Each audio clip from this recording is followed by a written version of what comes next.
Most people fail because they focus on the finish line. But hitting a goal is actually the quickest way to lose your motivation. To create lasting change, you must stop chasing results and start casting votes for the person you want to become. Today, we build an identity that makes your transformation inevitable. Chapter 2. You are what you do. The process of changing habits is really the process of changing who you are or becoming who you want to be. Your behaviors must match your sense of self for them to be lasting, but understanding who you are can be tricky and knowing which behaviors to change even trickier. Once you understand the connection between identity and habits, you'll find the right path for your life and stick to it. New section: The layers of change. There are 3 ways or layers in which we think about change. The direction in which we think about them makes all the difference in our success. The outer layer consists of outcomes. As stated, focusing on outcomes to prompt change is the most common approach. You have an end result in sight, so you adjust your behaviors to reach that goal. The middle layer consists of processes. The behaviors involved in your system become the focus of your change. Most habits are associated with this layer. The inner layer consists of your identity. This layer encompasses your opinions, beliefs, and assumptions about yourself and the world. Changes in behavior are motivated by the type of person you are or want to be. Working from the outside in when striving to change behavior or outcome-based habits, OBH, focuses your motivation on doing whatever it takes to reach a goal. But those behaviors may not be the most beneficial or capable of being repeated long-term. Further, once the goal is achieved, there is no reason to continue those specific behaviors. If you adapt your actions to serve one finite purpose, your actions also become finite. For example, you may decide you want to have 6-pack abs. You decide that doing crunches will lead to that outcome. You do 100 crunches a day until you have 6-pack abs. Now that you have the abs you want, 100 crunches start to seem like a burden and you lose motivation to do them because they are not connected with a goal. The problem with the OBH direction is that it removes the power of beliefs from the equation. Behind every system of behaviors is a set of beliefs. You focused on one action to create your desired outcome, not a system of behavior change that changed who you are as a person. You believe you are someone who can do 100 crunches, but beyond that, who are you? Are you a more fit person? A healthier person? If your behaviors don't match the beliefs you feel inside, you will never be able to stick to them. That is where identity-based habits, IBH, come into play. The IBH direction means working from the inside out when striving to change behavior. The focus becomes wanting to be a certain type of person, so you behave in a way that type of person likely behaves. Using the 6-pack abs example, you determine that someone with 6-pack abs must have a healthy lifestyle. Therefore, you desire to become someone with a healthy lifestyle. You decide that a combination of 10 crunches before bed, a low-calorie diet, and riding a bike instead of driving to work equals a healthy lifestyle. Over time, continuing to perform these actions leads to an overall healthier body that includes 6-pack abs. Now you have the abs you wanted and the habit of living more healthily. One of the best motivators for sticking with new habits is when they are helping you become the person you want to be. You become motivated not by, "I want this result," but by, "I am this person." You must be clear about who you are as much as about who you want to be. If you're not sure who you are, look at your current habits and determine what beliefs support them. There are two major aspects of IBH that support positive behavior change: identity evidence and the feedback loop.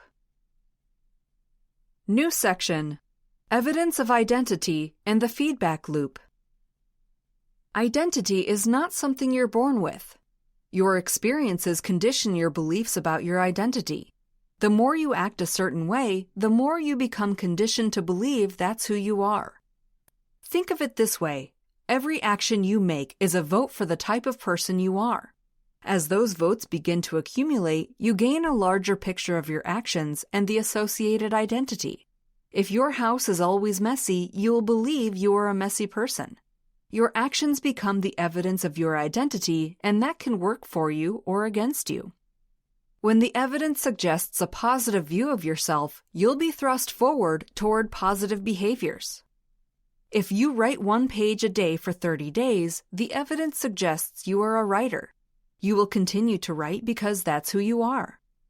When the evidence suggests you are someone with bad habits, you will have a hard time believing you are someone who can form good habits. If you only have 2 written pages after 30 days because you always watch TV, you will not believe you are a writer and will stop trying. You must unlearn your long-held beliefs, despite the evidence, to open yourself up to change. Identity change doesn't happen overnight. It may take days or weeks for you to start believing you are a different person. But the more you cast votes for a particular identity through tiny habits, the more you will be motivated to keep casting votes, which will continue to strengthen your identity, and so forth. This is the feedback loop and one of the most significant aspects of habit formation. Put another way, the feedback loop signifies the following process. You want to be a certain type of person. That type of person acts in this way. The more you act in this way, the more you become that type of person. The more you feel like that type of person, the more you will act in the appropriate way. This feedback loop acts like a flywheel, gathering momentum as it keeps spinning. The feedback loop occurs as your habits change to match your chosen identity. But if you behave in a manner opposite to your chosen identity, you will never become that person. New section: 2 steps to identity change. You now know that habits represent who you are, but how do you become that person or make sure you are behaving in the right way? First, you must decide who you want to be. What's important to you? What do you believe in? What do you wish to represent in life? Who would you rather be if not who you are currently? If you don't have the answers, look at the outer layer, outcomes, and work backwards. For example, you may say, I want a cleaner home. Ask, what sort of things does a person with a clean home do? Then ask, if I do these things, what kind of person does that make me? For instance, a person with a clean home is someone who puts clothes away and does dirty dishes immediately. Someone who does these things is conscientious and vigilant. Therefore, I want to become a conscientious, vigilant person who doesn't procrastinate. Second, prove that you are this new identity with atomic behaviors. Now that you have your identity in focus, let the aspects of it drive the feedback loop, not the results. You may not feel like a conscientious, vigilant person, but the more you act in this way, the more you will start to feel like that person. If you start by simply washing each dish when you're done with it, your sink will always be clean. When you see your clean sink, you will feel proud of your new habit and look for ways to keep acting. You may want to take the recycling out daily to maintain a clean kitchen. If you're taking the recycling out, you may see the benefit of taking the garbage out at the same time. You do a sweep of the house for all garbage, which further declutters your space. The longer you live in this new clean space, the more you'll be motivated to keep it clean. You can always change who you are if you can discover who you want to be and allow that identity to guide you. Real change isn't about what you get, it's about who you become. Every small habit you perform is a vote for your new identity, creating a feedback loop that lasts a lifetime. But how do these routines actually take root in your brain?